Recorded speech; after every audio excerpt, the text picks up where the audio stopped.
Un nuevo siglo, un nuevo horizonte, un nuevo relato que, si se enuncia, se hace historia activa.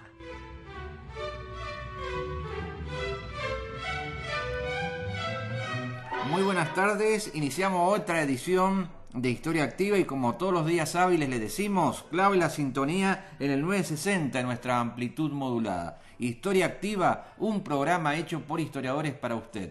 Con la producción general de Rosa Grintal, del historiador asociado Alejandro Cruz, en la investigación bibliográfica Clara María Vargas y quienes habla en la dirección general José Luis Orlando. Los invitamos a escuchar este programa de historia dedicado a usted.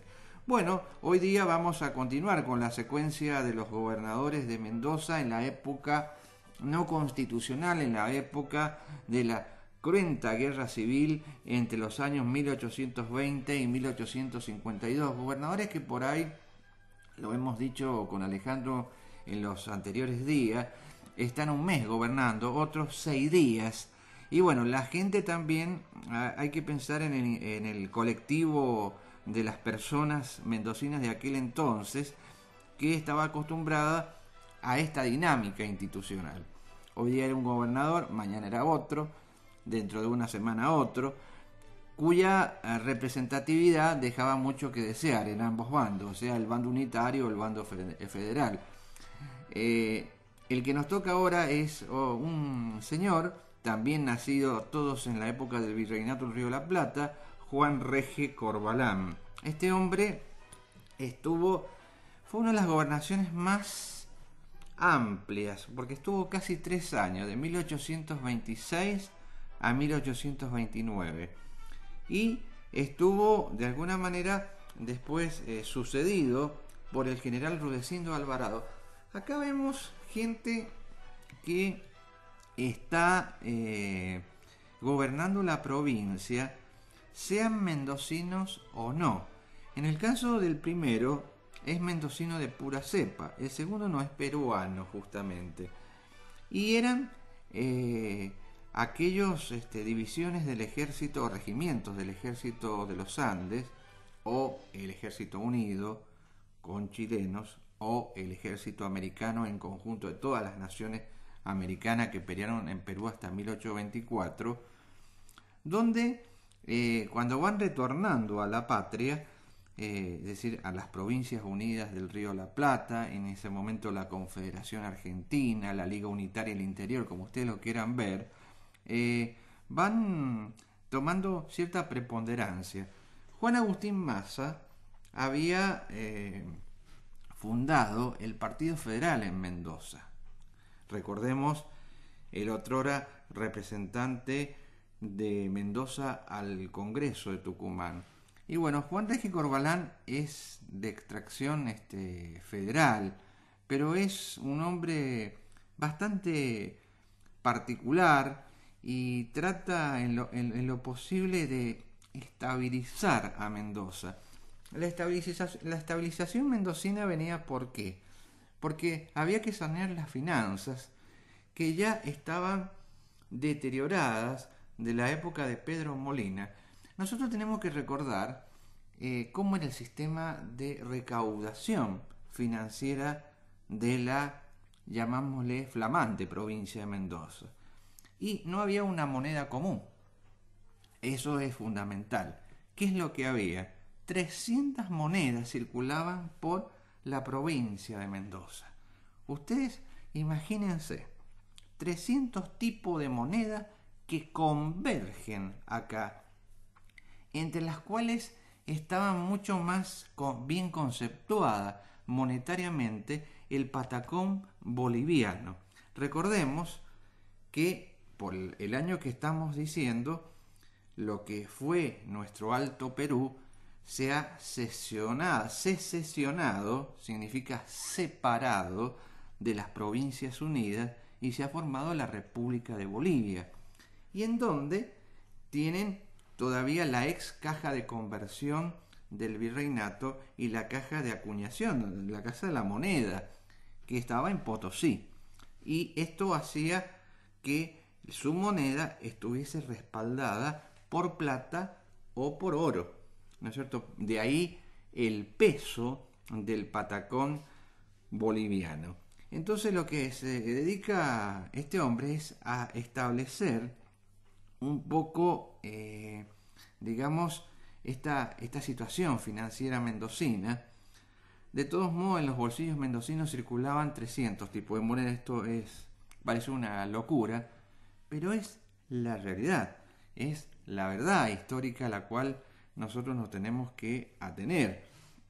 Y trata de... Este es un hombre que también no estuvo de acuerdo con la sublevación de Juan Galo Lavalle, ahí en Buenos Aires. Recordemos que Juan Galo Lavalle había pasado hacía 1 año y medio por la provincia de Mendoza y fue gobernador por 6 días. Recordemos que con la sublevación de Juan Galo Lavalle después viene el fusilamiento de Dorrego.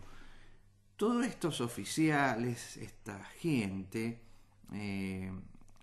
ha participado en alguna gesta de la independencia.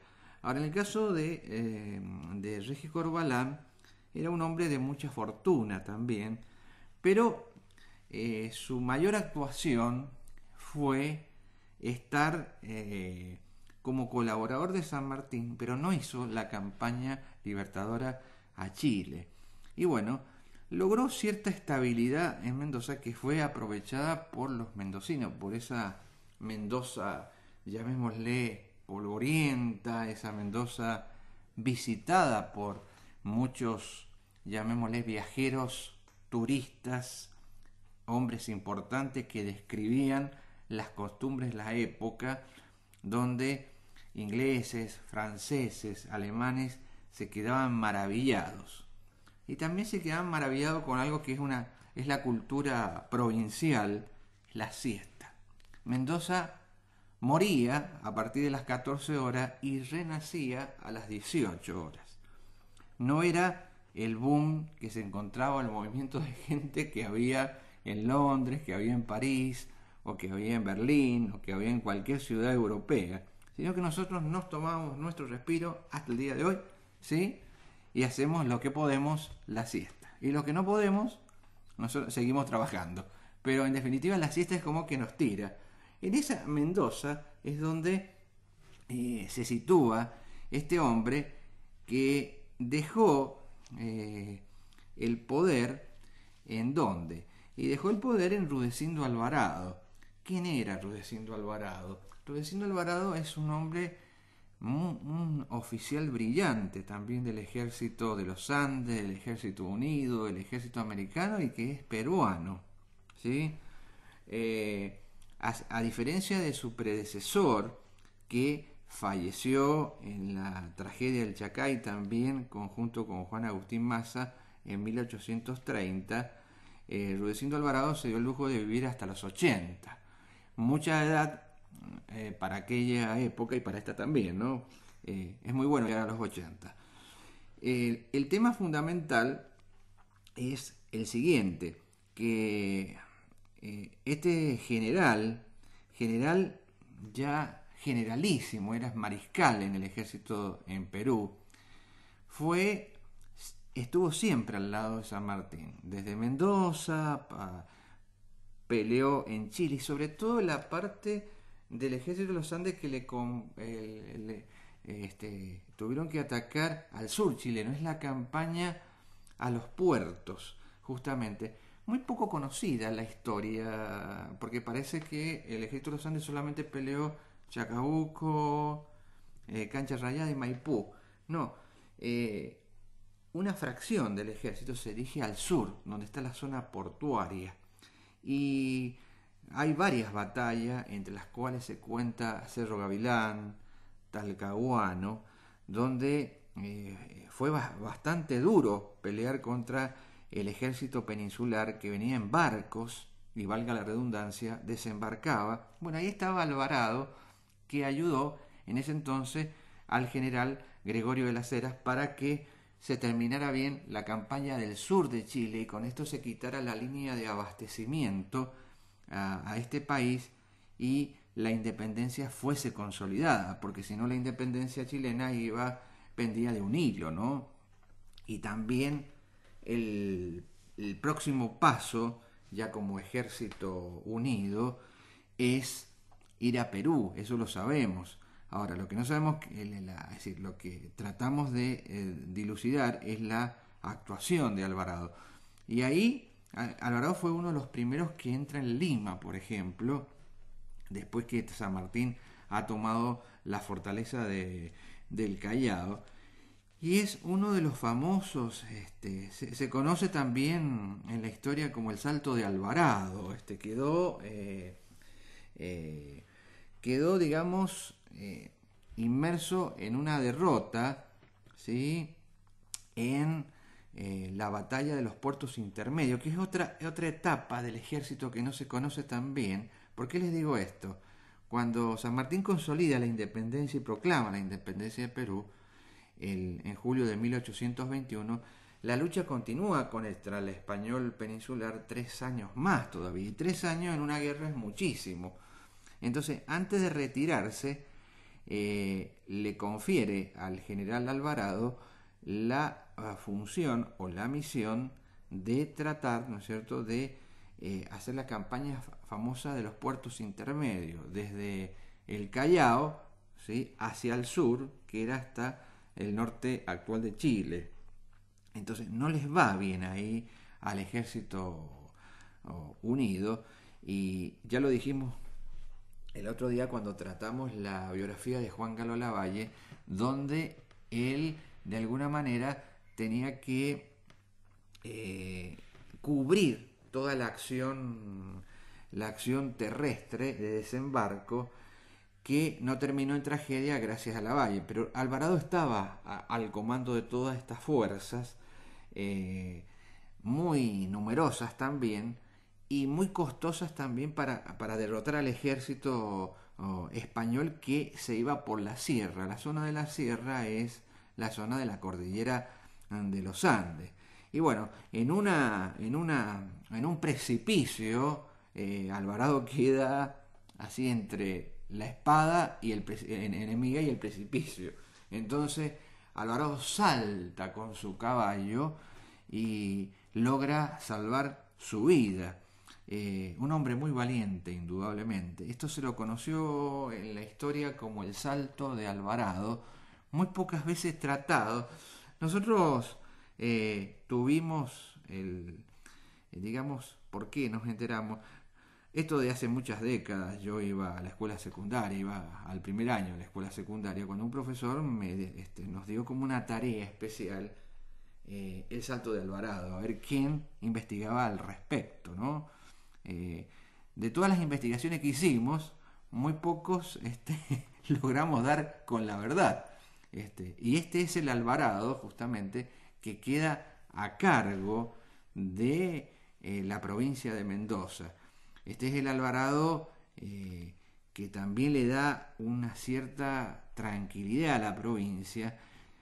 No obstante, esa coordenada general entre unitario y federal es muy terrible, porque acá empiezan a combatirse, se firma el Tratado del Pilar, perdón, ya se ha peleado en el Pilar.